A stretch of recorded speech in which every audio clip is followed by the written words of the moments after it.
ভাবুন তো, যদি এমন একটি দেওয়াল থাকে যার নির্মাণে লেগেছে প্রায় 2000 বছর, যে দেওয়াল তৈরির জন্য অসংখ্য শ্রমিক প্রাণ হারিয়েছিলেন, যে দেওয়ালের দৈর্ঘ্য 21,000 কিলোমিটারেরও বেশি, আর যার পিছনে খরচ হয়েছে এত বিপুল সম্পদ যে বহু রাজবংশের অর্থনীতি টালমাটাল হয়ে গিয়েছিল। পাহাড়, মরুভূমি, নদী আর সমুদ্র পেরিয়ে এগিয়ে চলা এই বিশাল স্থাপনাটি শুধু একটি প্রাচীর নয়, এটি মানব ইতিহাসের সবচেয়ে সাহসী নির্মাণগুলোর একটি। এটাই চীনের মহাপ্রাচীর, the great wall of China. কিন্তু এই বিশাল প্রাচীর কি সত্যি চীনকে রক্ষা করতে পেরেছিল? কেন একে বিশ্বের সবচেয়ে বড় কবরস্থান বলা হয়? ড্রাগনের সঙ্গে এর সম্পর্ক কোথায়? আর এত বিশাল নির্মাণের পরও কেন ইতিহাসের অনেক গবেষক একে পুরোপুরি সফল মনে করেন না? আজকের ডকুমেন্টারিতে আমরা জানবো সেই বিস্ময়কর ইতিহাস যা হাজার বছর পরও পৃথিবীকে অবাক করেছে। আজকের দিনে চীনের মহাপ্রাচীর মোট দৈর্ঘ্য প্রায় 21,196 কিলোমিটার। এটি কোনো একটানা সোজা দেওয়াল নয়, বরং শত শত বছর ধরে নির্মিত অসংখ্য প্রাচীর, দুর্গ এবং প্রতিরক্ষা ব্যবস্থার সমন্বয়ে গড়ে ওঠে এক বিশাল নেটওয়ার্ক। পৃথিবী আর কোনো মানুষের তৈরি স্থাপনা এত দীর্ঘ নয়। দূর থেকে দেখলে মনে হয় পাহাড়ের বুকের উপর একটি বিশাল ড্রাগন আঁকাবাঁকা হয়ে শুয়ে আছে। এই কারণেই চীনের মানুষ একে অনেক সময় স্টোন ড্রাগন বলে। কিন্তু এই মহাপ্রাচীরের গল্প শুরু হয় আজ থেকে প্রায় 2500 বছর আগে। সেই সময় চীন ছিল ছোট ছোট রাজ্যে বিভক্ত। উত্তর দিকে যাযাবর উপজাতিরা প্রায় সীমান্তে হামলা চালিয়ে গবাদি পশু, খাদ্য ও সম্পদ লুট করে নিয়ে যেত। এই আক্রমণ থেকে বাঁচতে বিভিন্ন রাজ্য নিজেদের সীমান্তে প্রতিরক্ষার প্রাচীর নির্মাণ শুরু করে। খ্রিস্টপূর্ব 221 সালে সম্রাট কিং শিং হুয়াং চীনকে একত্রিত করার পর তিনি বিচ্ছিন্ন প্রাচীরগুলোকে যুক্ত করার নির্দেশ দেন। এরপর শতাব্দীর পর শতাব্দী ধরে হান, সুইং এবং বিশেষ করে মিং রাজবংশ এই প্রাচীরকে আরও শক্তিশালী ও দীর্ঘ করে তোলে। এভাবেই ধীরে ধীরে জন্ম নেয় বিশ্বের সবচেয়ে দীর্ঘ প্রতিরক্ষা ব্যবস্থা। কিন্তু এই মহাকাব্যিক নির্মাণের মূল্য ছিল ভয়াবহ। লক্ষাধিক শ্রমিক, সৈনিক ও বন্দীকে বাধ্যতামূলকভাবে কাজে নামানো হয়। তাদের অনেকেই বছরের পর বছর পরিবার থেকে দূরে থেকেছেন।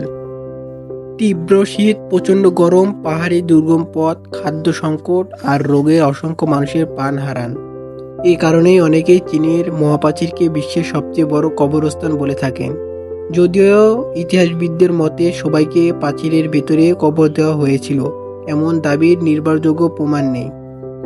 আরেকটি বড় প্রশ্ন, সেই সময় তো আধুনিক সিমেন্ট ছিল না, তাহলে এত শক্তিশালী প্রাচীর কিভাবে তৈরি হলো?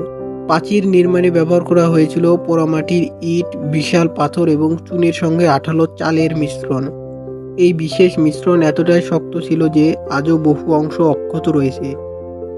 পাহাড়ি অঞ্চলে স্থানীয় পাথর ব্যবহার করা হয়েছে, আর মরুভূমিতে তৈরি করা হয়েছে চাপা মাটি দিয়ে শক্ত দেওয়াল। অর্থাৎ প্রকৃতির সঙ্গে মানিয়ে প্রতিটি অংশ আলাদা কৌশলে নির্মাণ করা হয়েছিল। তবে এই প্রাচীর শুধু একটি দেওয়াল ছিল না, এটি ছিল একটি বিশাল সামরিক প্রতিরক্ষা ব্যবস্থা। নির্দিষ্ট দূরত্ব পরপর নির্মাণ করা হয়েছিল নজরদারি টাওয়ার। দিনের ধোঁয়া আর রাতে আগুনের সংকেতের মাধ্যমে মুহূর্তের মধ্যেই শত শত কিলোমিটার দূরে খবর পৌঁছে যেত।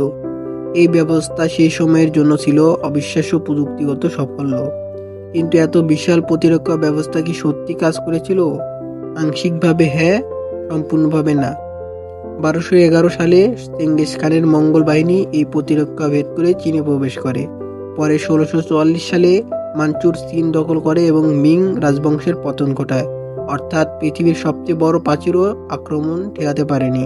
তবুও শতাব্দীর পর শতাব্দী এটি সীমান্ত নির্ণয়, যোগাযোগ এবং সামরিক প্রতিরক্ষায় গুরুত্বপূর্ণ ভূমিকা পালন করে।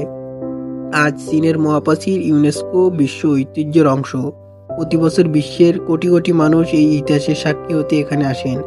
হাজার বছরের ঝড়, যুদ্ধ আর সময়ের পরীক্ষায় টিকে থাকা এই প্রাচীর আমাদের মনে করিয়ে দেয় মানুষের ইচ্ছাশক্তি, পরিশ্রম আর প্রকৌশল জ্ঞান একসঙ্গে মিললে অসম্ভবকেও সম্ভব করা যায়। কিন্তু একটি প্রশ্ন আজও রয়ে গেছে, এত রক্ত, এত শ্রম আর এত সম্পদের বিনিময়ে তৈরি এই মহাপ্রাচীর, এটি কি মানব সভ্যতার সবচেয়ে বড় সাফল্য, নাকি ইতিহাসের সবচেয়ে ব্যয়বহুল প্রতিরক্ষা প্রকল্প?